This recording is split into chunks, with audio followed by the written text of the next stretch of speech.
नमस्कार, day to day news Bharat में मैं साक्षी चौहान आपका स्वागत करती हूं। चलिए बात कर लेते हैं खबर की। पश्चिमी एशिया में हालात लगातार बिगड़ते जा रहे हैं। अमेरिका और ईरान के बीच बढ़ता सैन्य टकराव अब एक नए और खतरनाक मोड़ पर पहुंच गया है। वहीं इजराइल और लेबनान के बीच भी संघर्ष तेज हो गया है, जिससे पूरे क्षेत्र में अस्थिरता और युद्ध की आशंकाएं बढ़ गई है। अमेरिका द्वारा ईरान के सैन्य ठिकानों पर किए गए हवाई हमलों के बाद क्षेत्र में तनाव और अधिक बढ़ गया है। इसके साथ ही ईरान और राजनीतिक संकट जो है वो जनता उसका विरोध करती नजर आ रही है और स्थिति काफ़ी जटिल हो गई है। जानकारी के अनुसार अमेरिकी सेना ने ईरान के कई सैन्य ठिकानों पर हवाई हमले किए और अमेरिकी सेंट्रल कमांडर ने दावा किया कि ये कार्रवाई ईरान द्वारा अमेरिकी MQ-1 प्रीडिक्टर ड्रोन को मार गिराए जाने के जवाब में दी गई। अमेरिकी सेना के अनुसार हमलों में ईरान के radar system, air defence network, ground control station और ड्रोन संचालन केंद्र को निशाना बनाया गया। अमेरिकी अधिकारियों का कहना है कि ईरान की आक्रामक गतिविधियों के जवाब में ये सैन्य कार्रवाई जरूरी हो गई थी। अमेरिकी का दावा है कि अंतर्राष्ट्रीय जल क्षेत्र में उड़ान भर रहे उनके ड्रोन को ईरान ने निशाना बनाया था, जिसके बाद जवाबी कार्रवाई के तहत क्षेत्र में स्थित सैन्य ठिकानों पर हमले किए गए।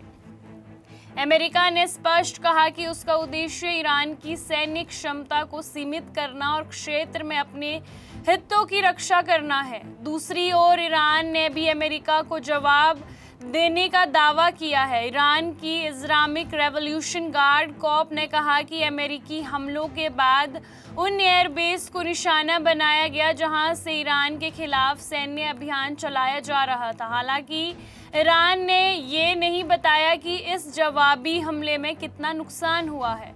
इसके बावजूद इस बयान ने क्षेत्र में तनाव और अधिक बढ़ा दिया है। इसी बीच खाड़ी क्षेत्र में महत्वपूर्ण देश कुवैत ने दावा किया कि उसकी हवाई रक्षा प्रणाली ने देश की ओर बढ़ रहे कई ड्रोन और मिसाइलों को सफलतापूर्वक इंटरसेप्ट कर नष्ट कर दिया है। कुवैती अधिकारियों के अनुसार कई इलाकों में विस्फोटों की आवाज़ सुनी गई है, लेकिन एयर डिफेंस सिस्टम की कार्यप्रणाली के कारण किसी बड़े नुकसान होने की कोई आशंका नहीं है, यानी कि जो बड़ा नुकसान था उसे टाल दिया गया है।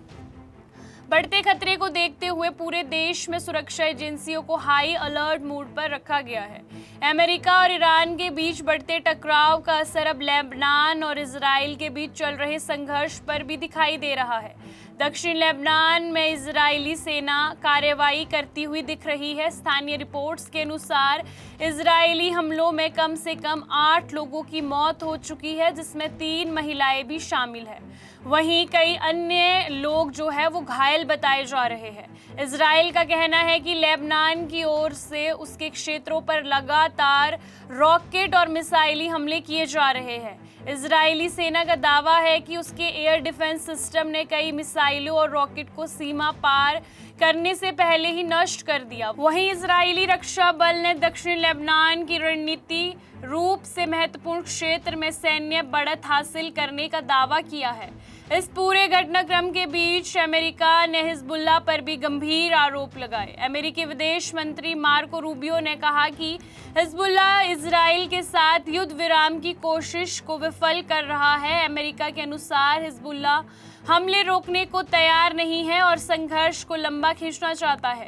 अमेरिकी अधिकारी ने दावा किया कि युद्ध विराम के लिए एक योजना तय की जानी चाहिए, जिसके तहत हिजबुल्लाह को इजराइल पर हमले रोकने थे और बदले में इजराइल को सैन्य कार्रवाई सीमित करनी थी, लेकिन ये पहल आगे नहीं बढ़ सकी। अमेरिका ने इसके लिए ईरान को भी जिम्मेदार ठहराया है। अमेरिकी अधिकारी का कहना है कि हिजबुल्लाह को ईरान का समर्थन प्राप्त है और तेहरान की संगठन की रणनीति को प्रभावित कर रहा है। हालांकि ईरान ने इन आरोपों को खारिज किया है। यूरोपीय देशों में भी बढ़ते तनाव पर चिंता जताई है। जर्मन के विदेश मंत्री ने दक्षिण लेबनान में इजरायली सैन्य कार्रवाई पर चिंता व्यक्त करते हुए सभी पक्षों से संयम बरतने की अपील की है।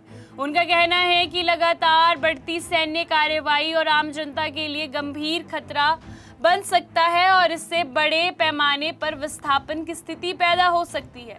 ब्रिटेन ने भी लेबनान में इजराइल की कार्रवाई की आलोचना करते हुए कहा कि इससे कूटनीति समाधान की संभावनाएं कमजोर हो रही है। उधर ईरान के भीतर भी राजनीतिक और सामाजिक तनाव बढ़ता दिख रहा है। राष्ट्रपति के इस्तीफे की खबरों ने राजनीतिक हलचल पैदा कर दी है। हालांकि ईरानी सरकारी मीडिया ने इन खबरों का खंडन किया है और कहा है कि राष्ट्रपति ने इस्तीफा नहीं दिया है। इसके बावजूद तेहरान समेत कई देशों में लोगों के विरोध प्रदर्शन देखने को मिल रहे हैं। प्रदर्शनकारियों ने सरकार और मौजूदा हालात को लगातार नाराजगी जताई है। रिपोर्ट्स के अनुसार इन प्रदर्शनों के दौरान कई लोग घायल भी हुए हैं। यहाँ कंस्ट्रक्शन में हम क्वालिटी से नहीं खेलते हैं।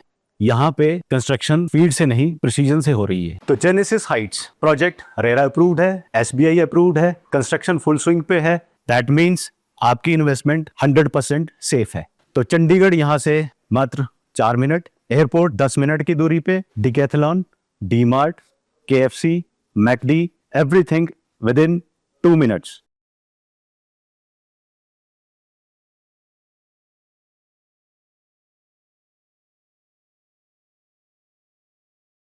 यदि अमेरिका और ईरान के बीच सैन्य कार्रवाई का सिलसिला जारी रहता है और इजराइल लेबनान संघर्ष भी थमता नहीं है तो पूरा पश्चिमी एशिया एक बड़े क्षेत्रीय संकट की ओर बढ़ सकता है। ऐसे में अंतर्राष्ट्रीय समुदाय की निगाहें अब इस कूटनीति प्रयास और संभावित युद्ध विराम की कोशिश पर टिकी हुई है। फिलहाल क्षेत्र में तनाव चरम पर है और हालात तेजी से बदलते जा रहे हैं। आपको बता दें कि day to day news Bharat निष्पक्ष तरीके से पत्रकारिता करता है। हमारा कोई भी रिपोर्टर फील्ड में किसी से कोई उपहार या विज्ञापन स्वीकार नहीं करता और ना ही किसी को ब्लैकमेल करता।